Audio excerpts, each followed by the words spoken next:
যে 10 দফা নিয়ে এখানে এসেছি সেই 10 দফা পাঠ করবেন আমাদের বিশিষ্ট কমরেড, আমাদের রাষ্ট্রপতির লড়াকু সৈনিক জনাব সাগর ভাই। ধন্যবাদ। সাংবাদিক ভাই ও বোনেরা এবং শুধু ও সচেতন নাগরিক সমাজ, আপনারা জানেন ডক্টর মোহাম্মদ ইউনূস এবং তার স্বাস্থ্য উপদেষ্টা নূরজাহান বেগমের গাফিলতি দায়িত্বহীনতার কারণে দুরাগ্রজীবী তথা সাবের মহামারীতে বাংলাদেশের শত শত শিশু মৃত্যুবরণ করছে।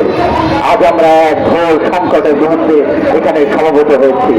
রাষ্ট্রীয় অব্যবস্থাপনা, দুর্নীতি, সন্ত্রাস, মততন্ত্র, নিরাপত্তাহীনতা এবং জনগণের মৌলিক অধিকার হরণের প্রতিবাদে আজ আমরা সচেতন নাগরিক সমাজ আমাদের 10 দফা দাবি তুলে ধরছি।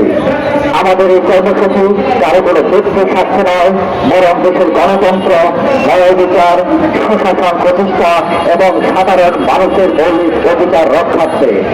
আমাদের সুনির্দিষ্ট দাবিগুলো হচ্ছে আমের টিকা ক্রয় নিয়ে স্বাস্থ্য অব্যবস্থাপনা, দুর্নীতি ও অদক্ষতা নিরপেক্ষ তদন্ত করে এবং জড়িতদের দৃষ্টান্তমূলক শাস্তির আওতায় আনতে হবে।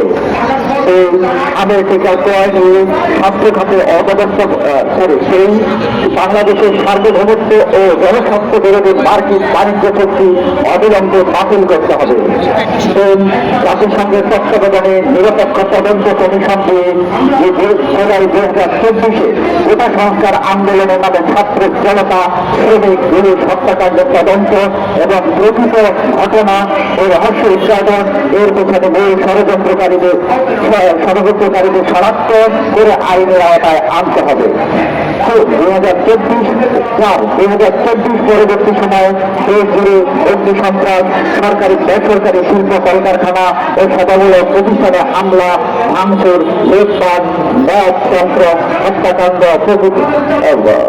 মদতন্ত্র, সন্ত্রাস, জনমনে ভীতি ও অস্থিতিশীলতা তৈরি, ষড়যন্ত্রের বিরুদ্ধে সঠিক তদন্ত এবং ন্যায় বিচার নিশ্চিত করতে হবে।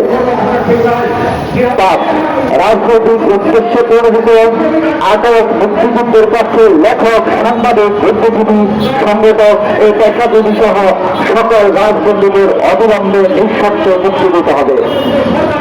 6. মানুষের বাক স্বাধীনতা, গণতন্ত্র রক্ষা ও সুশাসন প্রতিষ্ঠার লক্ষ্যে সকল রাজনৈতিক দলকে অবাধে তাদের রাজনৈতিক কর্মকাণ্ড পরিচালনা করতে দিতে হবে। 7. গণমাধ্যমের স্বাধীনতা নিশ্চিত করতে রাষ্ট্রীয় হস্তক্ষেপ ও নিয়ন্ত্রণ প্রত্যাহার করে সংবাদপত্রের পূর্ণ স্বাধীনতা নিশ্চিত করতে হবে। 9. নিত্য প্রয়োজনীয় তেল, গ্যাস ও বিদ্যুতের অযৌক্তিক মূল্য বৃদ্ধি অবিলম্বে প্রত্যাহার করে নিয়ে জনবান্ধব ও সহনীয় পর্যায়ে নামিয়ে আনতে হবে। 9. আইসিটি আদালতে প্রহসনমূলক বিচার ও ফরমায়েশি রায় প্রদান বন্ধ করতে হবে। 10. বাংলাদেশের সকল শিক্ষার্থীর শিক্ষার মৌলিক অধিকার নিশ্চিত করতে হবে। আমরা আরো স্পষ্ট করে বলতে চাই, আমাদের এসব দ্রুত সময়ের মধ্যে তাদের এসব ন্যায়, যৌক্তিক ও গুরুত্বপূর্ণ দাবি পূরণে কার্যকর পদক্ষেপ নেওয়ার উদ্যোগ আহ্বান জানাই। ধন্যবাদ নাগরিক সমাজ।